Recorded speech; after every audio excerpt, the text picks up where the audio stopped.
What do you think about the intersectionality of all of these things, where you've got gays for Palestine and you've got, you know, they might as well be saying gays for Hamas. Well, look, I say to them, Dave, I will pay for your one-way ticket to Gaza so that you can fly your pride flag, and we'll see how you get on. Gays for Palestine is very different than Palestine for gays. That's one part of it. I would say on another sort of silver lining of all this, there are less tall buildings in Gaza now, so there's less places to throw the gays off roofs. That's nice.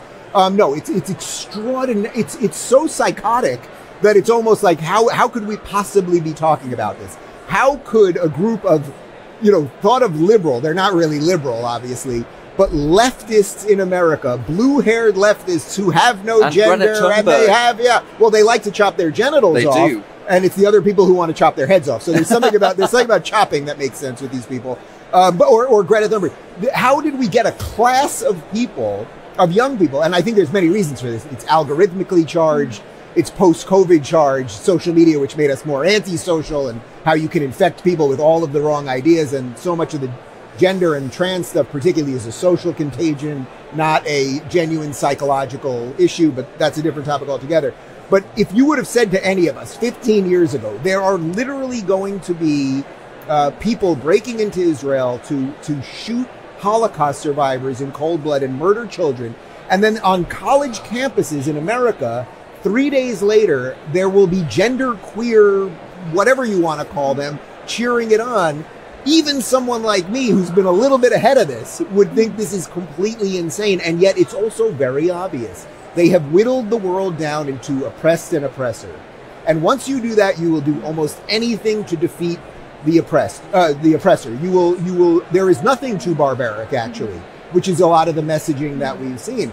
And that's why, again, I would say, if anyone wants to prove to me that these pro-Palestine rallies are not pro-Hamas rallies, then get out there with signs. Have some signs that say, I completely condemn Hamas, you cannot kill civilians, blah, blah, blah, but I'm here to support the people, and it will not go well for them either. So. A number of people have pointed out that cognitive dissonance has been very telling. I think it was Douglas Murray who said that sometimes a flare goes up and suddenly you can see where everyone stands. You know, Douglas Murray, I just had him on my show a few minutes ago.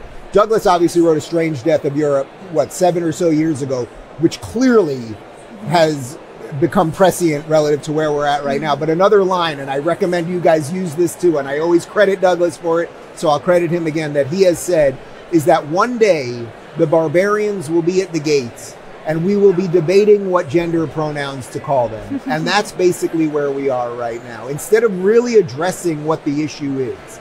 So a very serious British government, what would they be doing right now if you had a serious government?